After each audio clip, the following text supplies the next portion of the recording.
جیسے تربیت کرتا تھا، تعلیم دیتا تھا پہلے زمانے میں جب طاقت تھی، قوت تھی، اور اب ریٹائرمنٹ ہو گیا، اب نہیں کچھ کر پاتا ہے، تب بھی ویسے ہی اس کو اجر و ثواب دے گا۔ یہ کیا ہے؟ یہ اللہ تعالیٰ کا فضل ہے ایسے لوگوں کے لیے جو علم حاصل کیے ہوئے ہیں، عمل صالح کر رہے ہیں، دوسروں کی تربیت اور تعلیم پر مامور ہیں۔ ایسے لوگوں کو اللہ تعالیٰ اس طرح سے نوازتا ہے۔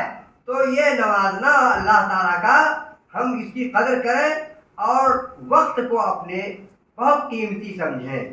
اپنے وقت کو قیمتی سمجھنے والے بہت کچھ کام کر گئے، اور جو وقت کو قیمتی نہیں سمجھتا ہے، وقت کو ضائع کر دیتا ہے، وہ کسی کام کا نہیں ہوتا ہے، بہت تھوڑا کام کر پاتا ہے۔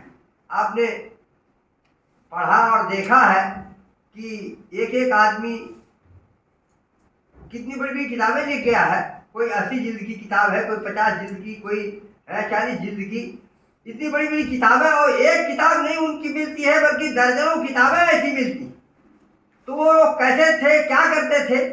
اللہ تعالیٰ نے ان کو حافظہ بھی دیا تھا، علم بھی دیا تھا، اور صلاحیت بھی دی تھی کام کرنے میں۔ وہ تھکتے نہیں تھے، وہ بہت کم سوتے تھے، قلیلا ما یہجعون، بہت کم وہ آرام کرتے تھے۔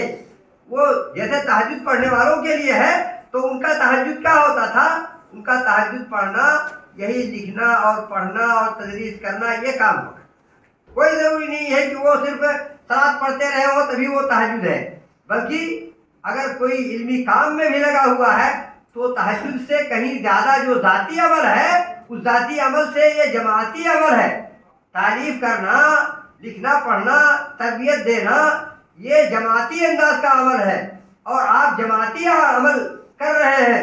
اور ایک شخص جو عابد ہوتا ہے وہ صرف تہجد اپنے لیے پڑھتا ہے، تو تہجد پڑھنے والے سے کہیں زیادہ اونچا مقام اس شخص کا ہے، جو شخص دوسروں کی تعلیم و تربیت کی ذمہ داری سنبھالنے کے لیے تیار رہتا ہے۔ تو ہمارے بڑے علماء اسی انداز کے رہے ہیں کہ وہ اپنے وقت کا استغلال کرتے تھے، اپنے وقت کی قدر و قیمت سمجھتے تھے، اور بیکار ضائع ہونے نہیں دیتے تھے۔ ہمارا وقت زیادہ حد تک ضائع ہو جاتا ہے، ہم اس کو کنٹرول کریں، اس کو قابو میں کریں۔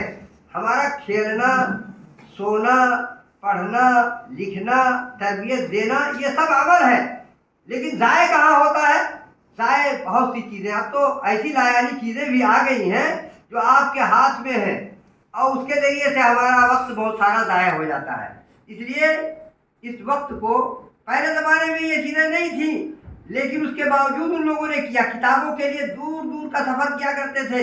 میں نے اس بعد کے زمانے میں جب ہم لوگ دیکھے ہیں، اس زمانے میں نے مولانا عبد المبین منظر رحمۃ اللہ علیہ کو دیکھا کہ وہ جھنڈا نگر آتے ہیں، اور جھنڈا نگر آ کر کے کتاب مولانا عبدالرؤف صاحب رحمۃ اللہ علیہ سے لیتے ہیں، اور اپنے سائیکل پر باندھتے ہیں، اپنے گھر لے جا کر کے اس سے پڑھتے ہیں اور اس سے کتاب لکھتے ہیں۔ اور آج آپ کے پاس ہزاروں میل کی مسافت کی چیز ایک مرتبہ مارنے سے آپ کے موبائل میں وہ کتاب آ جاتی ہے۔ یہ لمبی نہ مسافت جانا ہے، نہ پیسہ لگنا ہے، یہ ساری چیز آپ کے لیے اس حد تک فراہم ہو گئی ہے۔ علم کے لیے بہت زیادہ سازگار ماحول ہے۔ اگر کوئی شخص علم کو حاصل کرنا چاہے اور لکھنا پڑھنا چاہے تو اس کے لیے یہ بہت ہی آسانی کا دور ہے۔ لہٰذا اس وقت کی قدر کیجیے، اور تعلیم و تربیت کے ساتھ ساتھ ہے ان میں ایسے اہل علم بھی پائے جاتے ہیں جو کچھ کام کر سکتے ہیں آئندہ لوگوں کے لیے۔ تو ایسے لوگوں کو اپنی قیمت سمجھنی چاہیے، اپنی قدر کرنی چاہیے، اور کچھ نہ کچھ تعلیم تدریس کے ساتھ ساتھ، تعلیم تربیت کے ساتھ ساتھ ہے کچھ تعریف کا انداز بھی اختیار کرنا چاہیے کہ ہم کو کچھ لکھنا ہے لوگوں کے لیے، آئندہ نسلوں کے لیے، جس کے ذریعے سے ہم اس آیت کے مستحق ہو سکے، وجعلنی لسان صدق فی الآخرین وجعلنی من ورثۃ جنت النعیم۔ تو جنت النعیم کی بات بعد میں آتی ہے، پہلے لوگ آپ کی تعریف کر سکیں، آئندہ آنے والی نسل یہ جانے کہ ہاں آپ نے کچھ کام کیا تھا، اس سے وہ فائدہ اٹھائے۔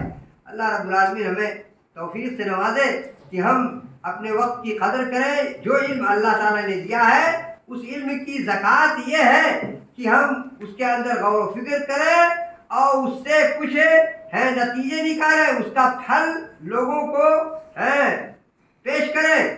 جو پھل اس کا ہے، وہ پھل یہی ہے کہ آپ اس سے استنتاج کریں،